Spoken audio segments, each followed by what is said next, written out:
Somehow I'm not thinking there's an emergency exit. So this was the command center during the time of the war as well? This is why we can't destroy these places. Yeah. For military historians, Denmark is especially interesting, because there was no fighting here, as the Allies never landed here but in France. Thus, when the war ended, over 7,500 bunkers sat unmolested in the small country, and the Danish military and civil defense units would use them for many years throughout the Cold War. Naturally, many smaller bunkers sitting in somewhat inconvenient places, like small villages, were blown up, which was a task in itself. Even small 𝐬𝐫𝐫𝐞 bunkers and pillboxes were heavily reinforced and constructed, and they were sitting all along the coast, some of them in very populated areas. So the destruction had to be done somewhat contained. First, you would seal off the bunkers, all the entrances, openings, firing ports, doors. Then you would fill them with water. To enhance the pressure, then you would set off explosives in the center, and here you go. Now for the huge gun positions, or command bunkers, well, they were just left where they were, because simply there was too much effort to remove them. And, well, let's be serious. If an army shows up at your door and builds you a huge military defensive infrastructure and airports, and then leaves, well, thank you very much. And I do doubt very much that the very small Danish military of the 1940s would ever have come close to even construct any of this on their own. And to this day, quite a lot of it, most of the infrastructure and even the airports built by the Germans, are still in use. That all makes it extremely interesting to explore World War II German fortifications and specialty constructions in Denmark.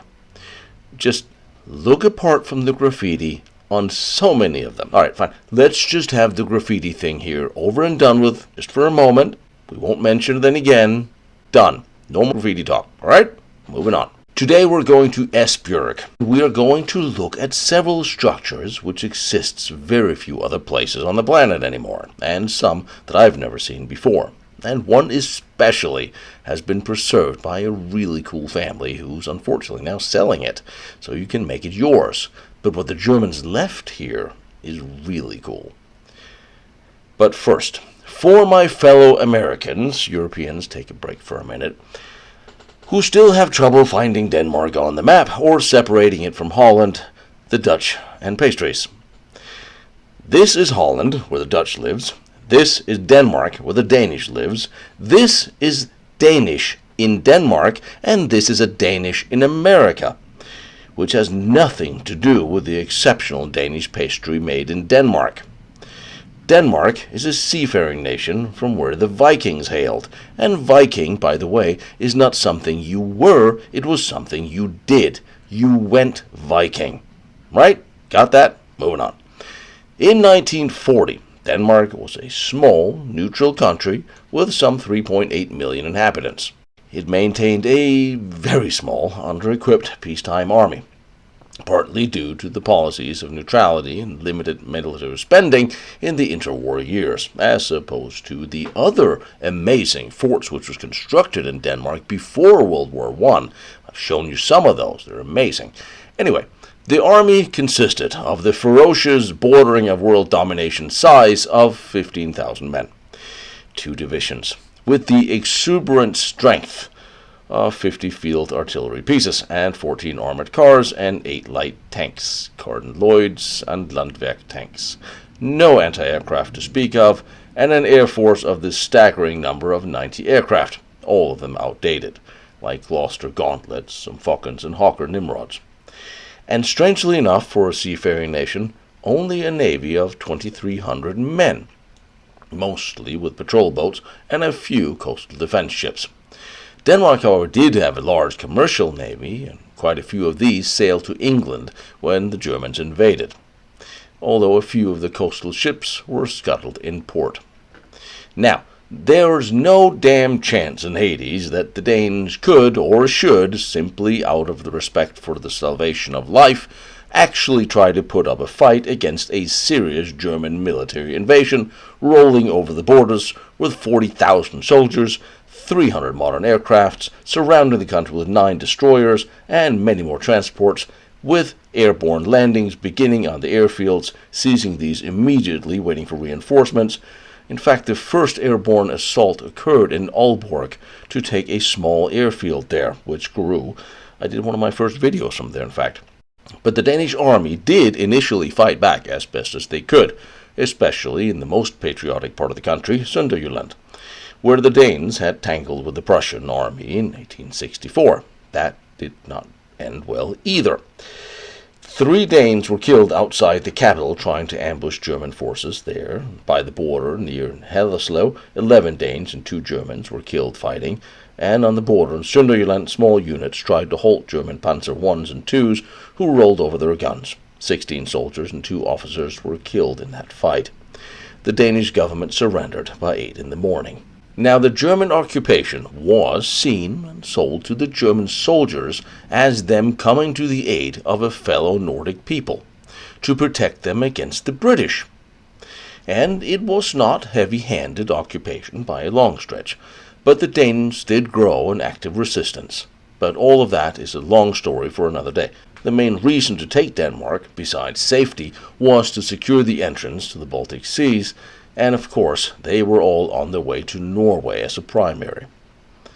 The Germans had already done their reconnaissance of key locations when they would have to fortify in order to stop a possible British invasion. So they began to set up artillery guns and machine gun positions there almost immediately in the first days.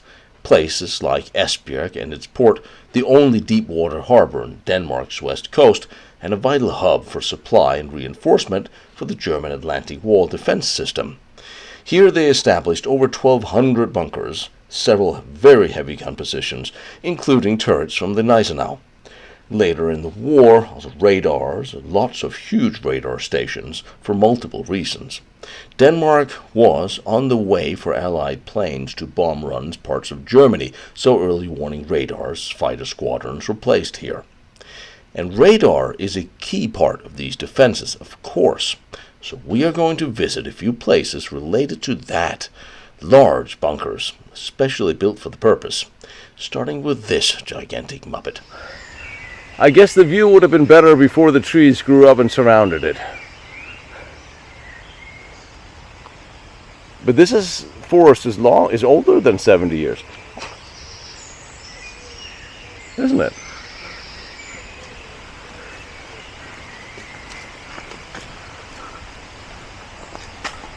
You can just barely see above the trees. I am sensing a repelling exfiltration from here. Just, not today really, but I see it. I am sensing a repelling exfiltration from here. Just, not today really, but I see it. Walking through the dark woods, we found ourselves here. Where are we, and what is that gigantic thing behind you? Right now you're located in the city of Esbjerg, on the west coast of Denmark, in the forest called Beech Forest. If we translate it in Danish, it's just called Strandskoven. And the building behind me is the 𝐽𝐿 Untergruppe Kommando bunker from the Second World War. Yes, this is a commando bunker, so a command bunker. So all the information from the radar stations came through here. So the radar station was connected to this, Yes. and this is a physical observation. Yes. When When the war stopped or ended, or the German capitalized, there were a binocular on top of it. Oh. But this is one of 3 bunkers in Denmark of this kind, but this is the only one with the tower on. And the reason we have this tower is because the North Sea is just out here. Yes. So this was fire control as well? No. They just send out information. Enemy information. Yes. And then there would be a fire control closer to... Oh no, you have the fire control down here. Have the fire control here? Yeah. And the Rygmeldung as well. Oh. Outstanding. So who was here? What German units were here? Remember? I can't recall the number of them, no. So how did you guys get involved in this towering inferno here? This was part of I'm a teacher, so I teach kids Second World War stuff. And in the beginning, I just had access to the tower because I'm good friends with Danish 𝐬𝐮𝐬𝐫𝐞, and they own the tower. So they let me use it for my tours, my bunker tours, and then a few years later I got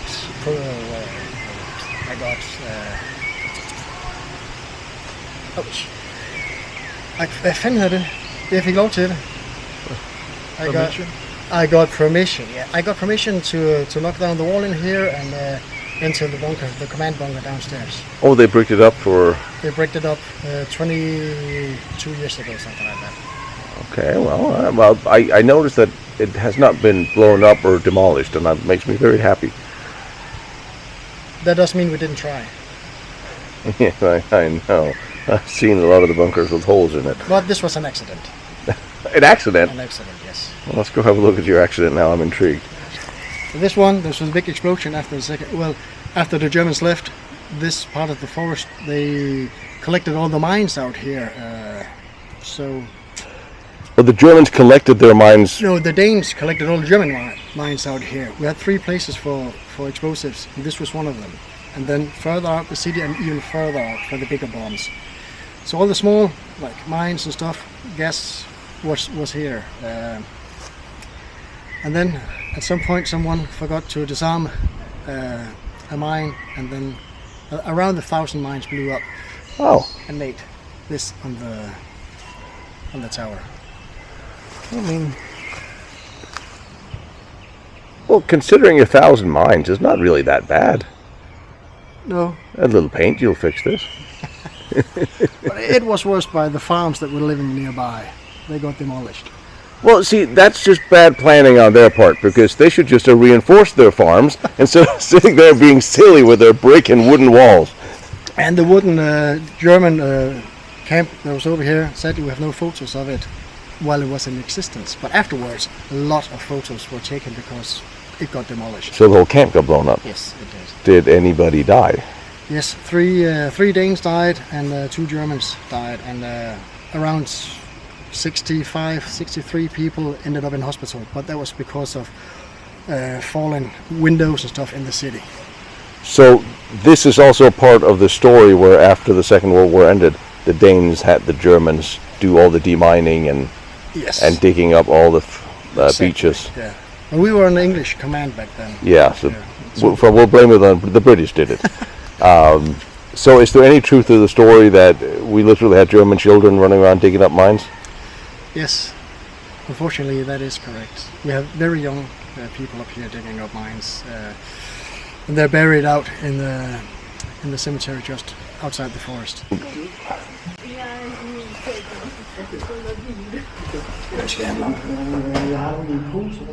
I see the hole in the wall here.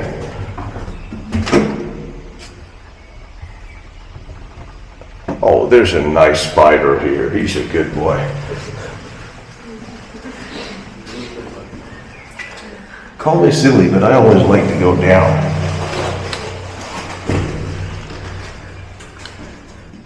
So was the command center down here, or was it upstairs? Down there. Down here, of course it was.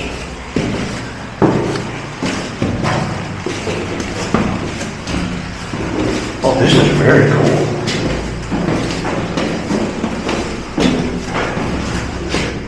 And an original door. Yeah, but not the one that's supposed to be there, but it's still German.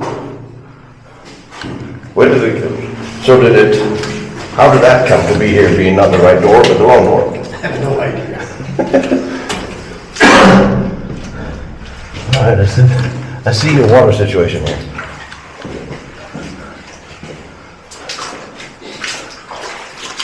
Is that original? These are for air filters. The command, Not the disc. not the desk. Fuck, I was like, that would be. So the Danish civilian defense or military used it afterwards? Yes, in 1954, when they found out about the Cold War, they opened this one. Oh yeah, that whole thing. Yeah, so it got remodified. Oh, so you get, this is the original filter? Yes, they're from 622, just down the street. Cool. Yes. Yeah. So this would be, in the time of the war, not an access control, what would this be? Actually, that was used for storage. For storage. So the hole they punched through after is new. I guess so. In Holland, they were storing storage.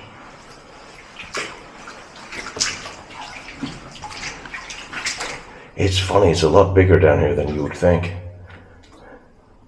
And this would be an important part. This would be actually the key part for the German defense. Because if you can't coordinate your responsive measures, well, then you can't defend yourself. So the Danes painted it afterwards? Yes. Damn it. Actually, they painted it twice. Yep, this is a Danish civil defense color. Normally that would be the Germans' toilet, but the Danes made it into the bathroom. Oh. Yeah, this would have been. Yeah, that's the close count. You can see the wall there, and break it up. Oh. What was this? Nærkontrol. Oh, close defense. Oh, really? Oh, there's a fire port. Where would the fire port? Up to the main entrance. Really? We entered the main entrance. Of course, alright, so I'm in the bathroom for some strange reason. Oh, okay.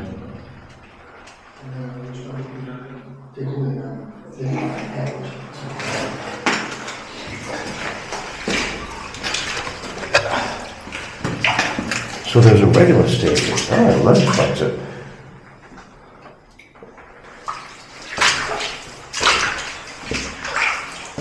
To your right is the main entrance. Why did the Danes want a close defense? I mean, they would have just the same problem. Well, sort of. How deep underground are we? 6 meters. Significant. 5-6 meters. You have 2 meters of concrete above you, and walls are also 2 meters. Is this from the explosion? No, this is just wear and tear. When I was down here 14 days ago, the ceiling was up. Okay. So what were the Danish doing with it for The same as the Germans.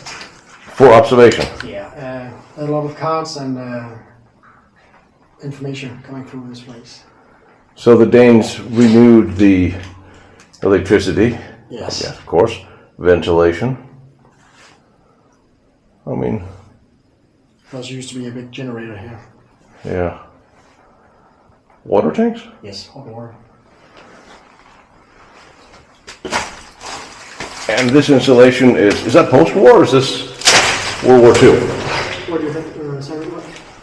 This is post. This post? Yes. Because I've seen the same during World War II as well. Yeah, they used it on the walls. Yeah, the methods is fairly the same. So this was the technical room.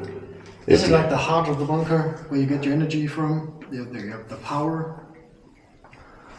Because this bunker was on the main grid. But if that got cut off, you could start this one, the generator, and then generate power for the bunker. Both during World War II and after? Yes, sir. Of course. And now I see dark hallways. I like those. This is a lot bigger when you get in here than you would think when you're looking at it from the outside.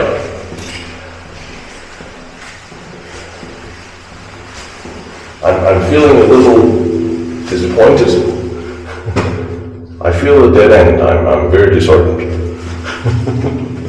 Why is here a dead end? It's because it's a hallway for the cables. You see the one above you? It's just a technical tunnel? Yes, it is. And did they use it for storage or anything? Not that we know of. In the wall there you can see where the water pipe comes in. There needs to be a manual containers. In case the other ones on top are blown out. It's a lot of materials to use for a technical tunnel. When was this built? It was ordered in 1943 and built, it was in 1944 it was done, and then they were lost in 45. Yeah. So just under a year. So what did they do before? They lived in the city at hotels. I mean, the Germans, they would have a defensive plan from 40, 41, 42 without the tower. Yeah, we were, Denmark wasn't like thought of as a... Frontline nation? Yeah. Or, and also another place they want to invade. But there was still a plan, they still upgraded Yes, they did. every year. Because they needed the troops on the eastern front. Yeah, and the cannons in the defensive, in the shelter, in the original, the coastal defense, all French guns and mismatch.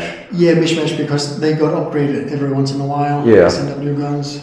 So that's what I mean, they would also have aerial observation, but before the tower, would they just be sitting in a tall building and...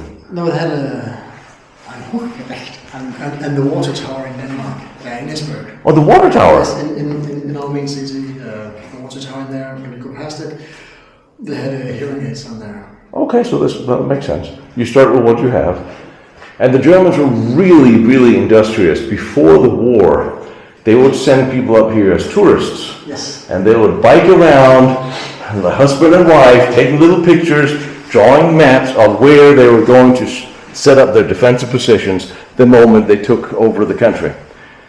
Yeah, there's actually a story about them coming to Fanø, a small island off the coast of Esbjerg, where when the German officers came on the island, the small boys recognized him from the year before because they were his caddies playing golf.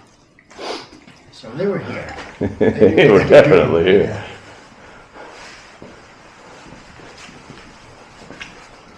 Uh-huh. This is a lot bigger than you would think. Well, what's this? I see more hallways. Yeah. Normally that would be one big room, but the Danish defense system divided into 3 rooms. This was the command center. Yes. Yeah, you can see the little hatch to pass orders through.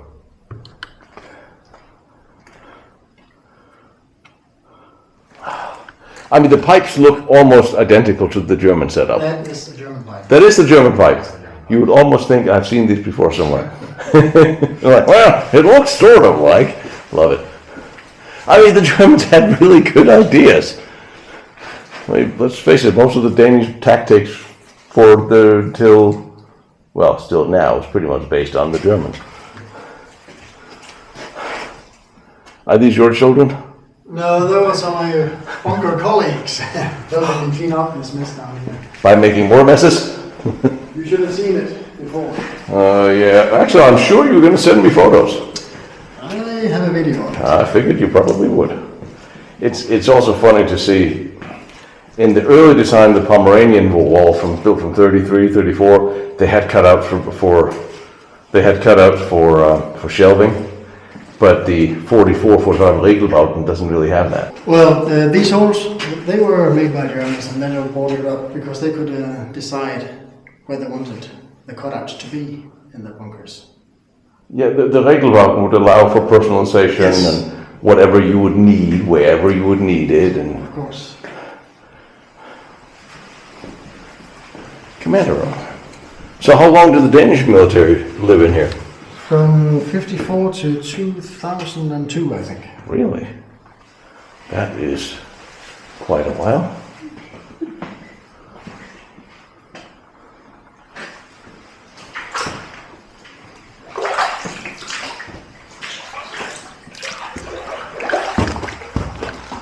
Wow. Fuck it, I'm gonna stand on this thing. Oh, I need more light. There you go. This was the command center. So this was the command center during the time of the war as well? No, this was just after the war. This is the command center from back then. Oh, the Danish side, yeah. So what did the Germans do with it? They had a big glass wall in here instead. Oh, big glass wall? Yes, sir. So it was the command center for the Germans too? Yeah, but this is like phones that they had in this room. The Germans had phones in another room, the 𝐼𝐸𝐫𝐸𝐞. Ah. Abandoned military is very interesting.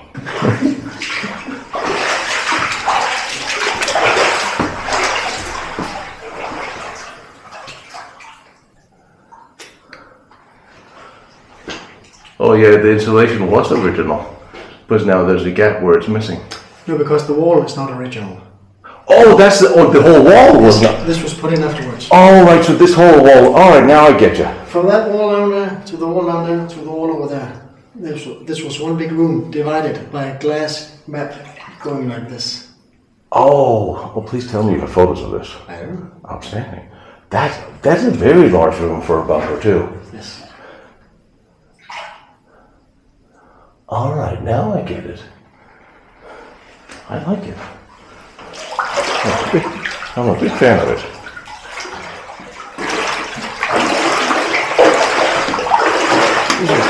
Much as a big fan of how my Russian boots are filling with water. Oh, and the emergency exit.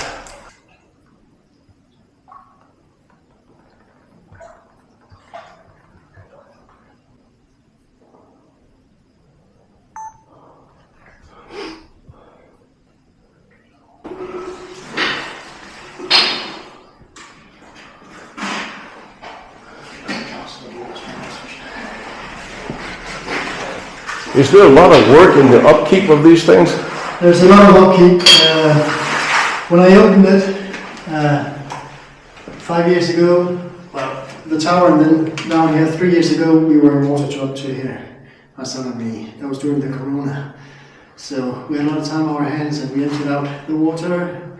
And then, well, when rain comes and there's a few cracks, water gets in again. So what you're saying is the World War II drainage no longer works? In the toilets it is, but I have no idea where the water comes in. Well, it can't really run out down here, so I have to pump it out. And that takes a lot of time. Is it coming through the ceilings or through? I don't think so, just through the staircase and some pipes. Emergency exit? Maybe. Maybe. Yeah. Yeah, because the bunkers are usually pretty damn waterproof. Yeah, but due to the explosion, the cracks in the wall. That's true. Yeah. That's true. Yeah, because there's weatherproofing and everything, and in the layers underneath or on the outside of the cement, if memory serves.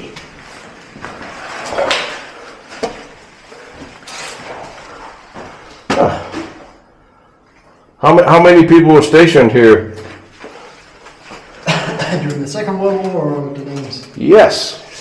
Well, there are, I think it's 5 622s around, so that would be 100 people, something like that. 100 people during the... But then one of the bunkers were used for storage as well, so now you're down to 80. But you have the barracks up here, so... We're looking at a whole area, an integrated area of defense, and you have the radars, you have this, you have personnel bunkers, you have close defensive points. Yeah. Do you have offensive points? The artillery and the AA, is that connected here as well? By the coastline, yes. So, in the whole area, in the area here, in this... The small forest here, Yeah. 100 people sometimes. 100 people. I guess. And in the bunker? Down here, I don't know. Ish. I have no idea actually, but 12 ladies were down here Okay. for work minimum. Well, that makes sense. The radio women were good at their radio dienst. And they'll make the place smell better too. They were called the ghost women. The ghost women? Ghost women. Why? Because they were in the ghost room. Love this.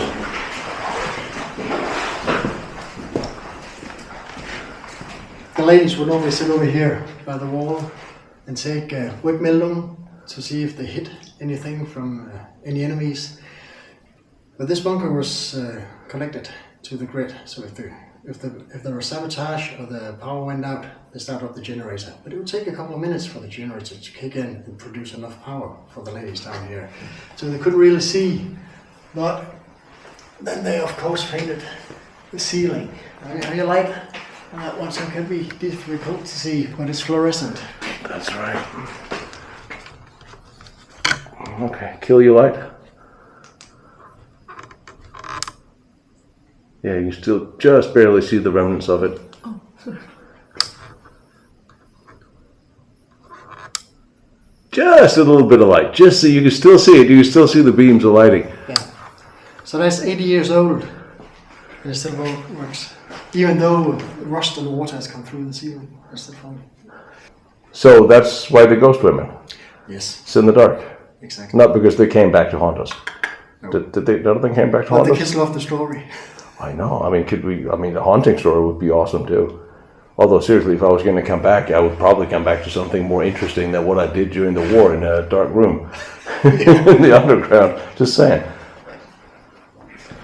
That's us trying to find, see how thick of the layer they put on installation. Well, we can't help ourselves. We're guys. We have to go through things and find them.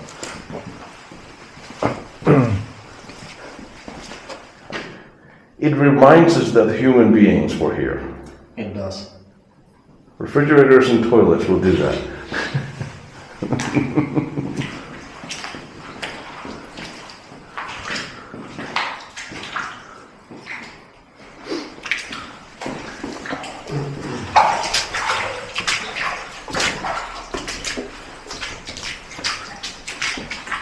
It does smell a little bit of wet dog.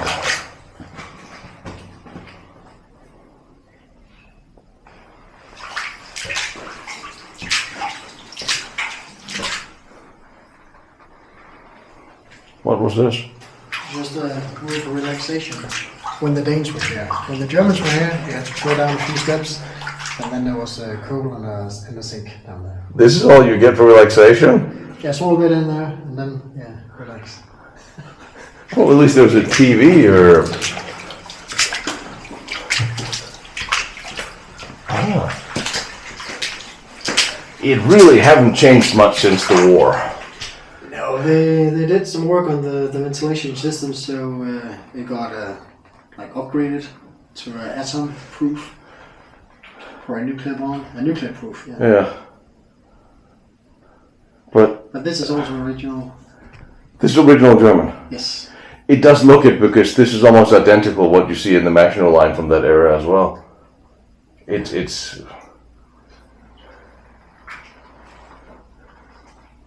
and it's a pipe. Why not just use it? It's there. And the extra mills here, they are actually on Faner today. Really? Yeah. So What's on Faner? What's out there? Lots of bunkers, 700 bunkers. 700? Yes. On that little island? 650. On that little island? Yes. Heavily fortified, but that was due to 𝐼𝐸𝐺's importance. The harbor here.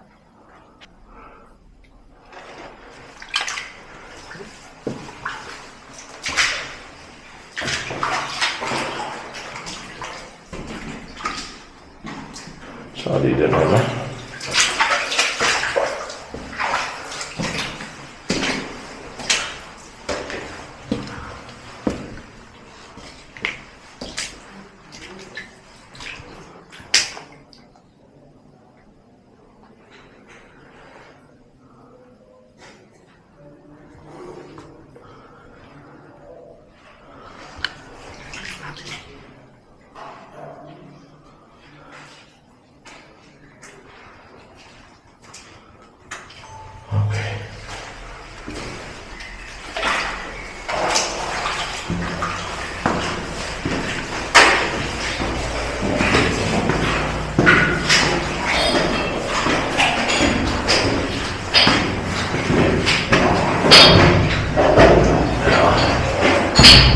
This is new.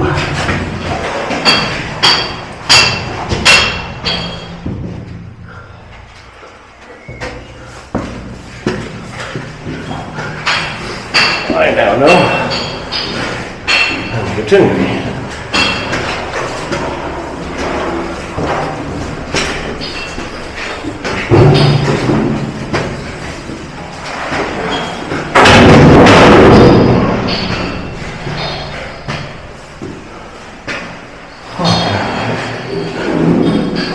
History's always upstairs.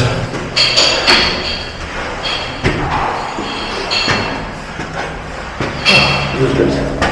I feel tired. Sure, modern stuff.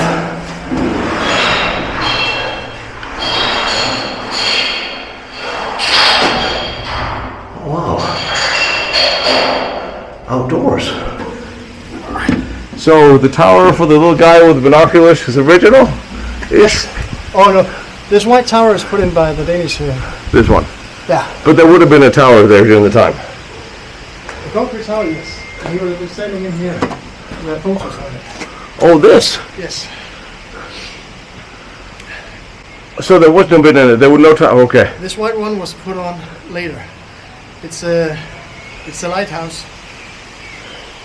And the woods around here are a bit taller than they were, I'm guessing? Yes, because they were all demolished in the explosion. They were blown Oh, away. really? The trees too? Yeah. But during the time of the war, the Germans had woods around here too for... Not really, because when you build a bunker this big, you need some clearance and some workspace. So they cut down a lot of trees. Yeah. So when they built this, they of course need to camouflage it. So they put up a camouflage net over it, but if you saw it from the top, it'll be totally square. They were put up like 12 or 15 artificial trees around it, where the net could go out over. Yeah, and the interesting thing is the company that makes artificial trees, back then during the war, they also did the artificial trees over the Wolfschanze, and they're still in business. And they do artificial landscaping. Yes, of course. Of course, what else are you going to do? Yeah, so this wall looks like it's, you know, a little cracky. That's due to the explosion. That's all the way up here. I guess this is the weakest part of the wall. Yeah, because it's only 40. And then there's a door, lock, hatch. Oh, this is the, Securing the camouflage. this is? Yes.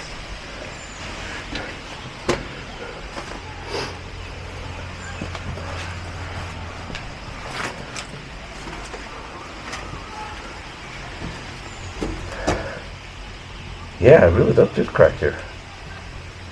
Very interesting how it did that. Ja, lige til det her i hvert fald. Men der er god udsigt derfra, om mændene er væk. Så kan du se. Det er et ganske hyggeligt lille tårn. Ja.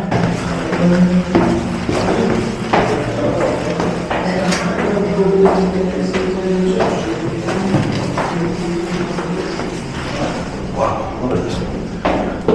The wall's actually cracked in here from the explosion. I did not notice this. Even here. That's all from the explosion. Yes. I know. All right, okay. Pictures tell the story.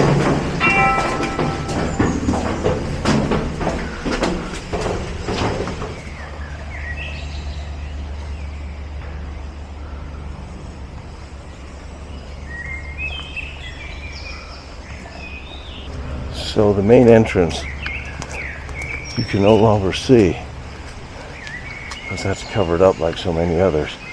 It's really interesting how much there is underneath this. And camouflage netting, and fake trees and everything. You can sort of hide it. I'm just going with sorta. So the entire area here, that's hard to see, except for the large air observation tower in the center, was connected to a huge series of bunkers that the Danish local governments have decided to simply cover up. But all of this was part of a larger all this was part of a larger air and sea defensive operation for the Germans to be able to observe ships and airplanes incoming, then give signals to the fire control. Also input from the radar would come here, and then that would go to either to the Luftwaffe air units or go to the coastal defense. So let's see what other components we can see from this area. And we are now in the northern part of the airport, and all those small camps had names from old pilots from World War I. So you are now basically standing in Richthofen, Lager Richthofen. Just over here, 200 meters from here, there was two barracks where there could live 200 technicians, soldiers, and whatever doing service on the airport. And basically, this 𝐟𝐸𝐫𝐸 622 is a protection bunker where the soldiers could go down and take protection if something should happen out on the airport. But we know from a lot of papers that probably this bunker we have here have been in function as a guard bunker where they have lived 24/7, and then they have controlled and patrolled around in the surroundings of the airport here. So Esbjerg was a commercial port. Yep. It had coastal defenses against the Allies, Yeah. and it had coastal aerial defense against aerial bombardment and planes. Yeah. So roughly the airport out here started as a Flyvehold, and then due to the war it ended to be an emergency landing place. But the big thing here is that it was bombed by the Americans the 27th of August. Roughly 61 big B-17s came here in 4 waves and dropped 140 tons of bombs. And then basically the airport was finished to be an airport. And then this dismantled all the technical parts and the guns and sent it down to Skrydstrup up to Karup. And then the transformers went in to be a refugee camp for Germans and Polish and Austrians out here. How did you end up with a bunker museum in your Yeah, backyard? it's not unusual to some parts of 𝐿BT or Fana, because in 𝐿BT alone we have more than 400 regular bunkers and or 800 total. And on Fana you have 400, so we have 1,200 down here, bunkers and on concrete constructions. So when you buy a house or a summer cottage, it's not unusual that you get your own free bunker, old German bunker. And there's no, it's your bunker, there's no protection, so you can do with the bunker what you like to do.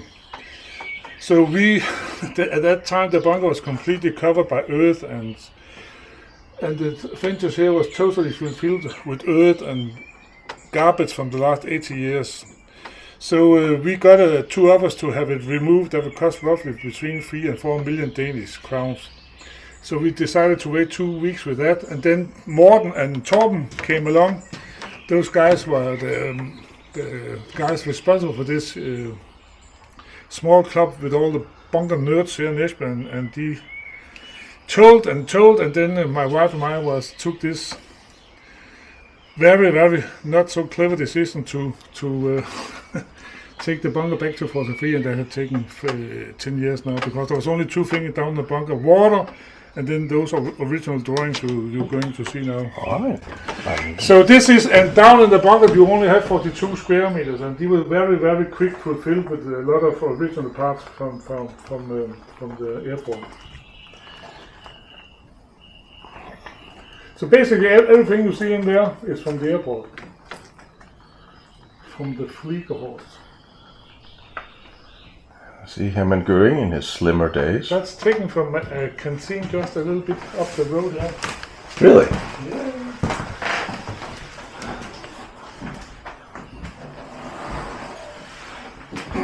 And a rangefinder. Was that for flat or was that for coastal? But Both. this is a distance to measure distance. Yeah. But if you look down here, you can see a lot of the original stamps from Luftwaffe.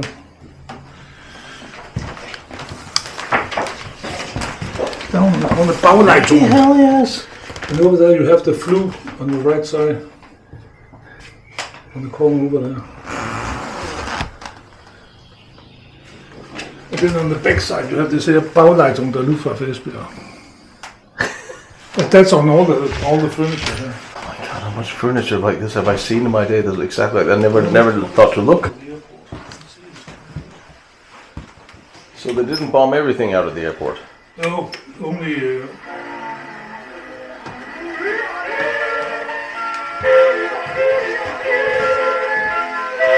some part, the southern part of the airport was bombed.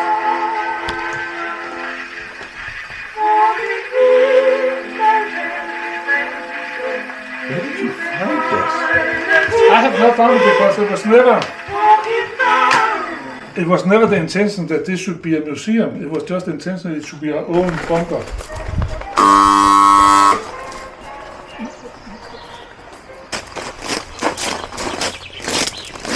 When I started, it was up here with everything, concrete, garden, garbage, everything.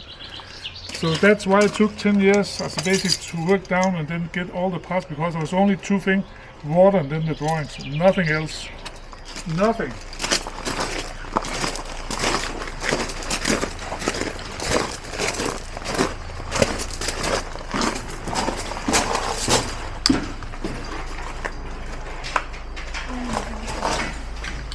Holy shit. That's, wow. Yeah, the water went up here when we started. So that's why the bottom of the, holy, That's original drawing from the soldiers who've been, taking protection living down here. that's really Because good. das Leben mag groß freuen, also love give you big pleasure. And this is why we can't destroy these places. Yeah, then Because- tell all the public governments, all that. I mean, this is, besides the fact that it's really, really well made, it's And gorgeous. we have done nothing in the restoration of the bunker to those drawings. It's standing total original. God.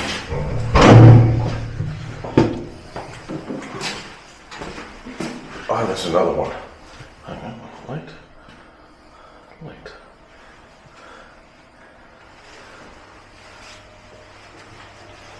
So this is basically one of the rooms down here which serves as a garden room for this part of the airport. That's what it looks like. That's what it's looking like, yeah. Die Gedanken sind frei, wer kann sie erraten? That's an old German folk song, and basically all Germans visitors coming here can sing the song. I will spare you for that, but you know it. Yeah. Oh.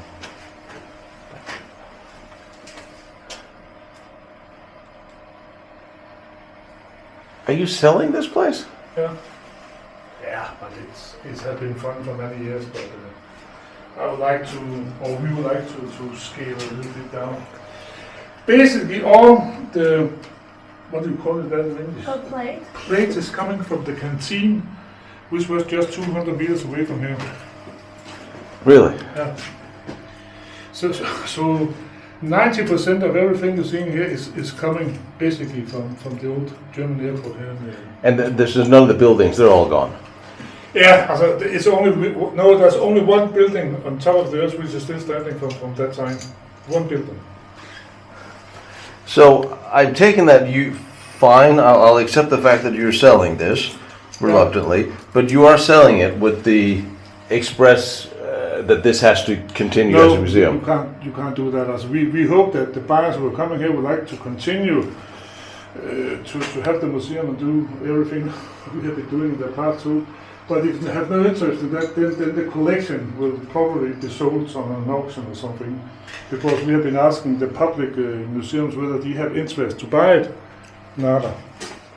Oh, That's it. Yeah. oh okay. I realized it. And the big pain for all private bunker owners is, of course, that from time to time you have some water coming in. Yeah. And, I had a little bit problem over there, but I think I have solved the issue. So, but this here is done in 43, and normally when you have a 𝐟𝐨𝐫𝐞𝐿BT&x, then the wall should be 2 meters thick. But because this bunker is laying quite high, then the walls are 3 meters thick. Okay. So here you have a map over the German airport in 45. We're standing here in this small bunker. Here you have the calibration part where basically everything is still laying here. Here you did have the barracks, here you did have the canteen, and here you did have all the other barracks. So here by us, roughly 400 soldiers, technicians was living at that time. Start and landing field, plain grass drained. Here outside town, all the ammunition depots were laying. Here you did have the maintenance service for all the planes. Down here by Bølke, head guard, or 𝐿BT&x was living here. Training down by 𝐿BT&x. Here the commander of the airport was living with all the support functions. But the most interesting place is probably here by Mulders, where the daily command of the airport was doing as the planes down and plane up. And so at the highest, roughly 4,000 look of the people was hired out here, and then it dropped down. The big part here is that the airport was bombed the August 27 by 61 American B-17s in 4 waves of 140 tons of bombs down here and 40 tons of fire bombs up here. 2 of the B-17 was shot down, and I think 5 of the crew was killed. when the B-17 was away, then came 63 Mustangs down here in 4 waves and 10 meters high and shot at everything. And 5 of those Mustangs was also shot down. And then you can see here that the airport was finished to be an airport. And we're standing up here, and the concentration of the bombs were down there in Bølge and 𝐿BT&x. Basically, everything you see here is from the old German airport here in 𝐿BT&x. And we have never done anything progressive to have a museum, as the things have arrived by us, because people still have huge collections around 𝐿BT&x. In my garden, I have found 2 helmets. I have found 4 or 5 bayonets, a lot of MG42 bands, used German 7.92 9mm. I have found medals, coins, barbed wire, telephone lines, old cans, because there were 400 German soldiers, technicians in this area here. So it's still laying all over. Where you've been up from 𝐬𝐵𝐾𝐭, then the 𝐬𝐵𝐾𝐭 sent message out here to the flag here that now those 4 flag batteries out here should take this and this grade and this and then height and then shoot after English or American planes. Yeah. That's a coordination between where you've just been and then here. And the coastal guns were, of course, for ships. Yeah. But that was also, if there were ships, that would also be for the Air Force. Yeah. To some extent, yes. So there was a coordination. There was a huge between, coordination between all 3 systems at that time. This was Luftwaffe. Who was in charge of the coastal guns? Was that Luftwaffe or That was Army? the German, a combination of the German Navy and the German Army. In 43 alone in 𝐿BT&x, you did have more than 15,000 German soldiers and Navy guys combined with the 2,500 Luftwaffe crew out here. And at that time in 𝐿BT&x there was 25,000 people. So there was a huge concentration of German soldiers down there. Now I have to ask you, because someone will at some point write me and ask me, how much are you asking for the house or the bunker? You can have everything for 3.9 million Danish. That's cheap. But who cares? Details. I mean, you have stuff. You got to show stuff. Speaking of stuff. Go to the right. There's a drawing board. Oh, don't worry. I noticed. I noticed. I'm finding it very hard to not notice. Hvorfor kan der 𝐿BT&x träumen? And there you have a small drawing of a blonde or brunette, and the translation is saying, what is the soldier dreaming about? Stockings, really. Correct, or the small dog. Oh, a little dachshund too. I mean, these guys were good. I mean, I've seen a lot of bunker art, but this is really good. I mean, I wish he did autograph it. Yeah. Lang? No, there's no signature or anything. But isn't that the name? No. This is a fire door we need to install because we have the lounge that people can sleep down here. Of course. As it should be.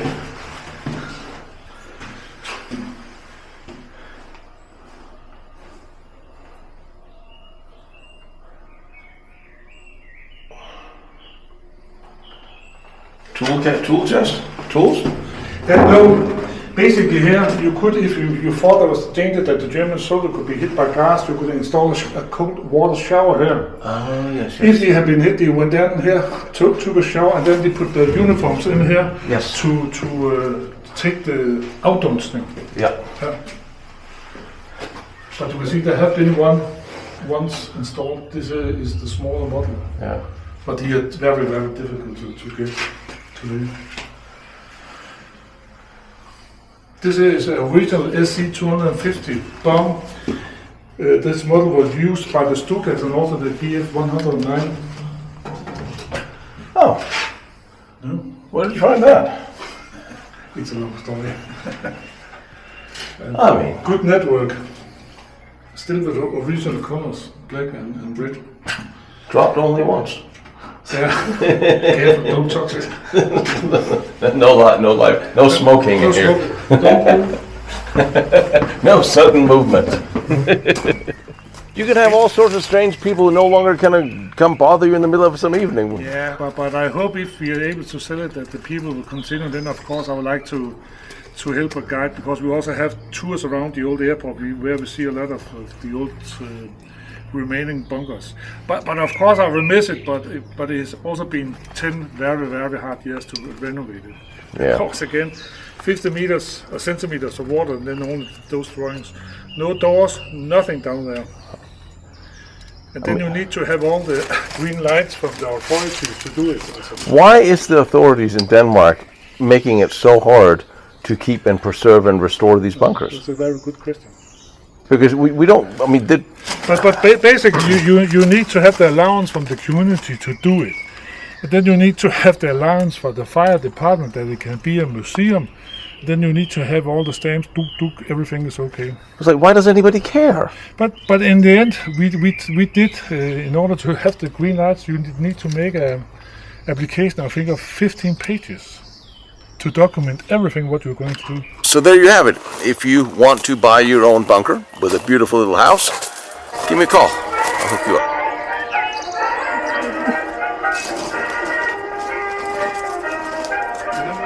Let's make some nice and good out of it.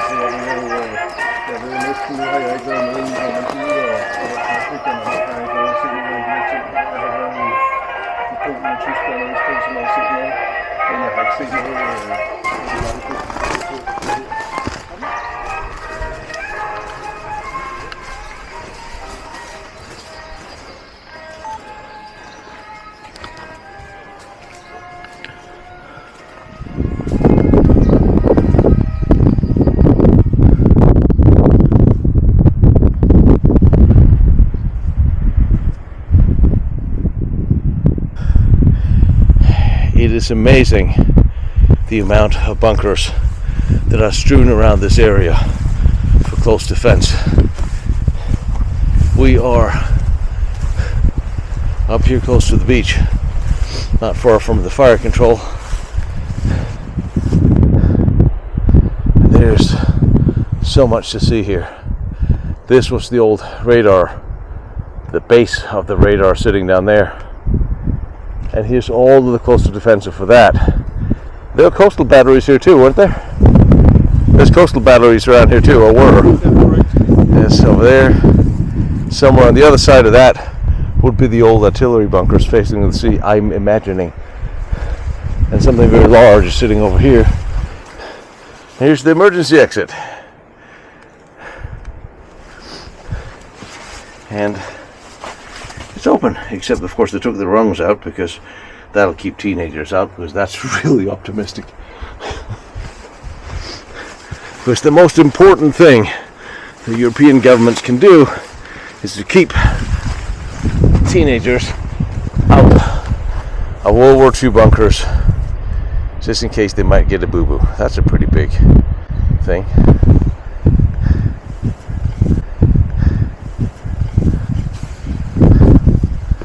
Observation over there. This is really cool. There's so much here, and nice. You know, I lie. I was going to say this is a nice steel dome. This is a pretty rough looking dome, to be honest. Not rotating. It looked like this was hammered out, really.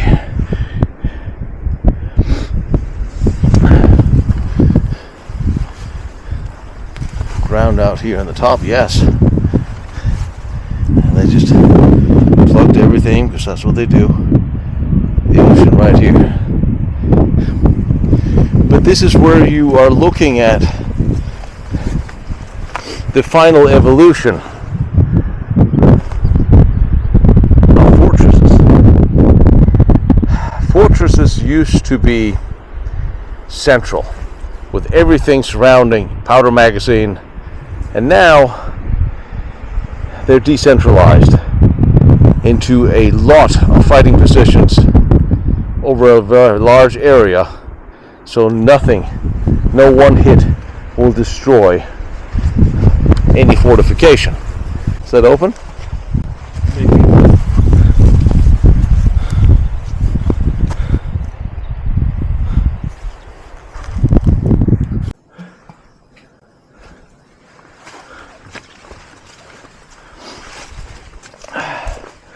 Now, if memory serves, crew bunker, I'm guessing. Close defensive. Couple of big doors. We're hinged here. I would like to see some nice bunker art from the war, not from recent graffiti. But that's a different story. Yeah, these are crew shelters. See the wood in the wall? I don't see anything with this. See the wood in the walls, for the bedposts, for equipment, bunker ovens, close defensive. There's a lot of these, very standardized. I was going to say it's very nice and clean, but I guess it's not really nice and clean. It's kind of graffitied up.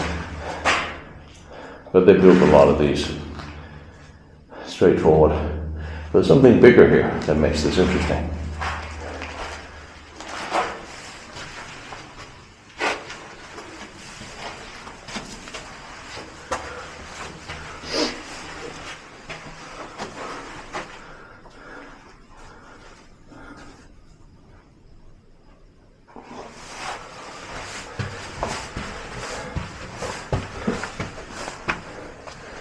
All this would be covered up with camouflage netting. Here's Tobruk up here, if I'm not mistaken. It's occupied. Oh, there's an occupied Tobruk up here. I thought you were following me in the bunker. Like I hear voices. All right, Herman the German ghost was following me.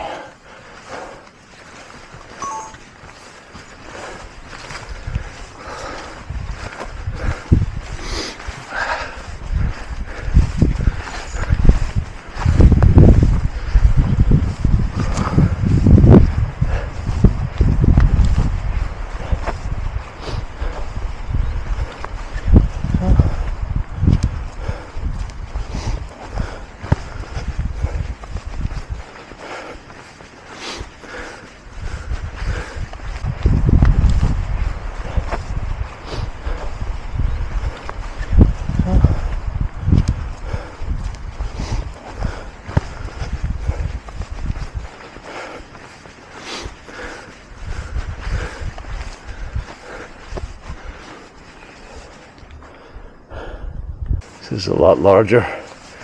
What I would imagine is fire control. Steel plates in place. Tower up there.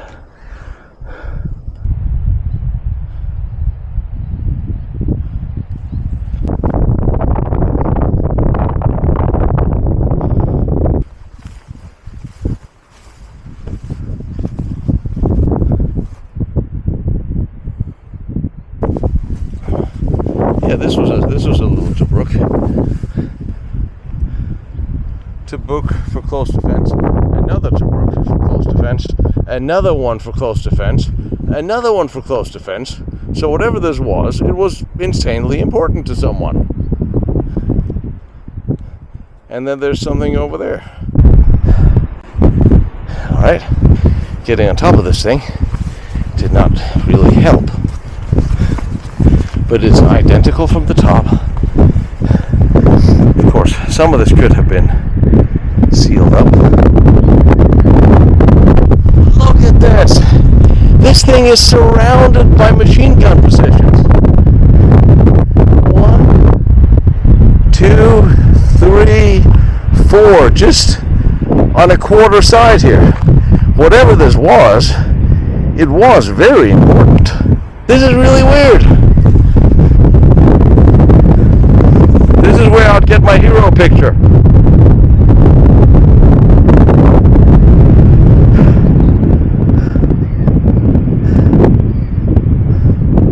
If this grate is on there, that means this was closed. Cables ran up here. There's two platforms here and here.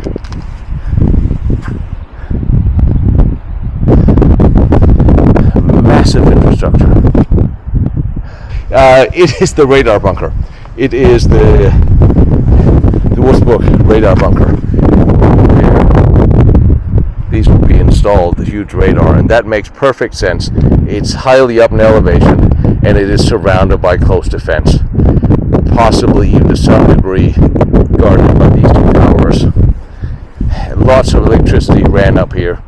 The FUMG Mammoth was a long-ranged phased array early warning radar built by the Germans towards the end of World War II.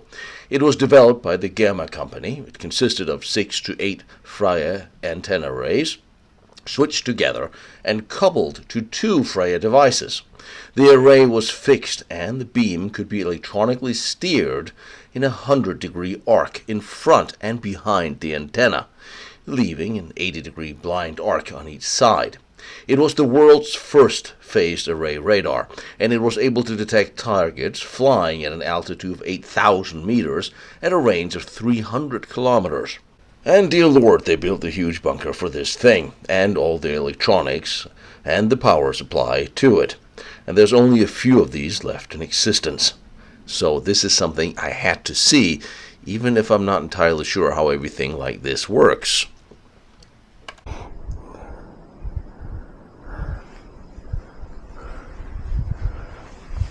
Interesting.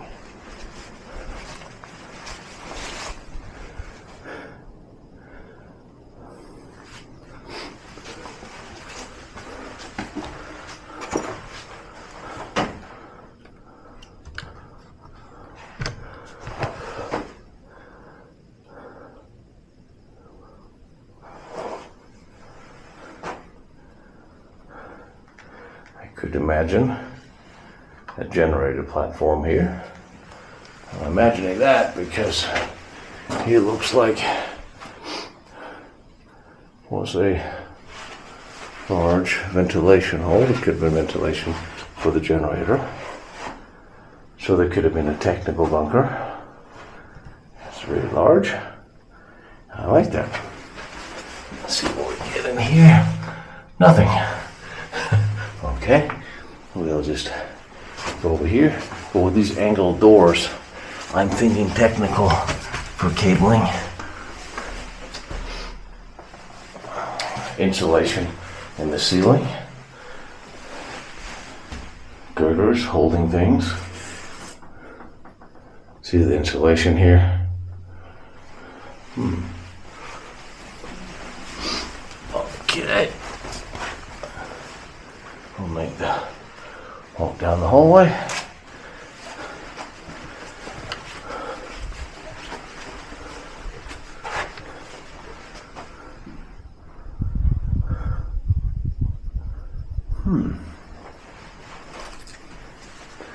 So this is again the close defensive area. And this is a very large room. This is very neat.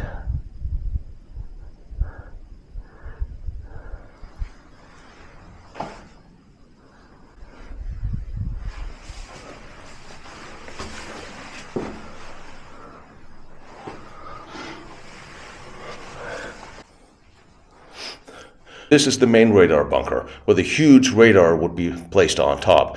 This would connect and send its information into 𝐟𝐨𝐫𝐿, where they would then calculate exactly what type of solution to whatever problem they were having, if it was Allied aircraft overhead, or it was for the coastal artillery, out here to start firing. Platforms, identical.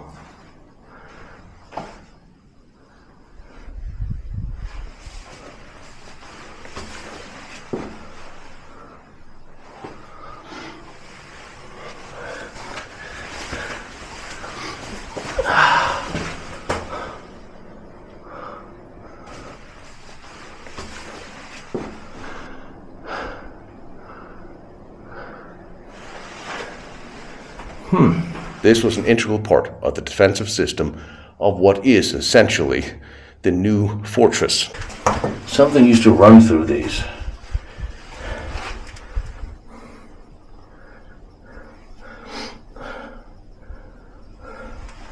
See if it's identical. I don't think it is identical.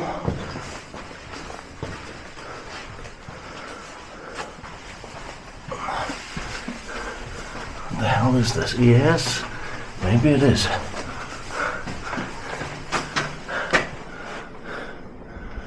Wow.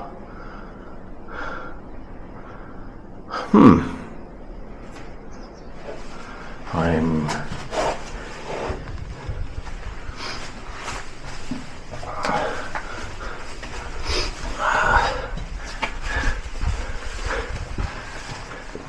let's take a closer look at what's outside this thing.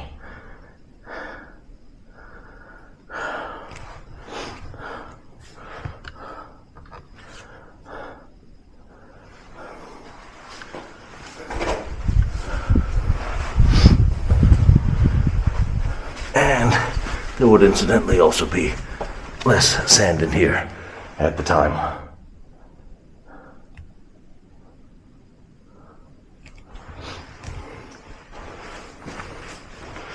Very interesting place. Lots of technology went into this.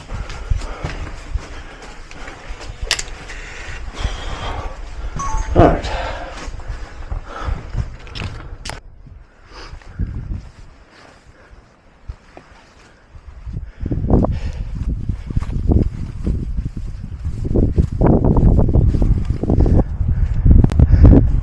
I don't know why that's here, but this just looks really pretty.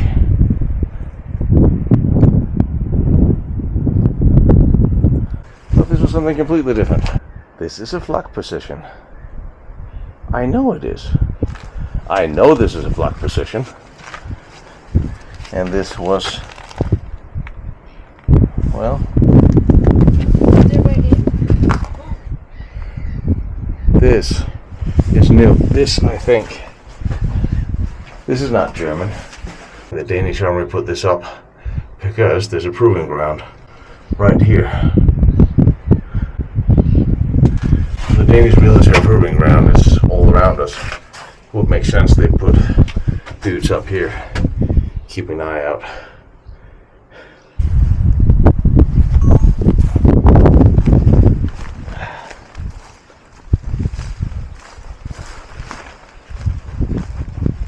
Huh.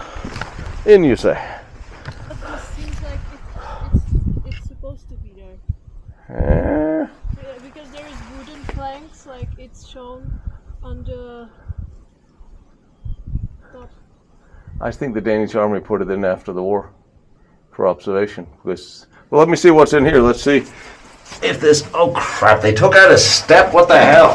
Don't they know that aging historians are going to crawl into this?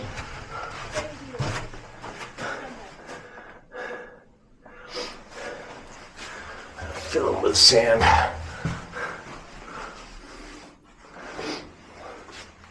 This could just be a 2-room. It is.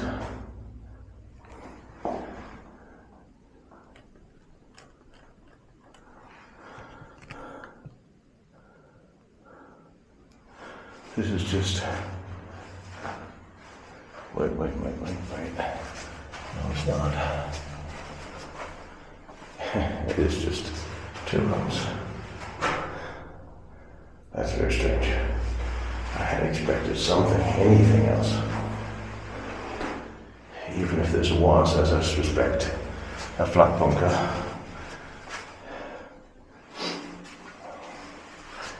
There would be something else, like powder store, munition store. That's close defensive. And the usual tools for bits and pieces. And a little red stripe for decoration. And another red stripe for decoration. There's nothing in there. We are not done by a long shot in Denmark, and not just because of all the fortifications and bunkers here, but also because of the food, and I do feel bad, really I do, that I can't bring you all here with me for that. However, one day we'll get to do tours around Europe. And where we're going next week? Well, that depends on my Patreon members voting. So let's see, shall we?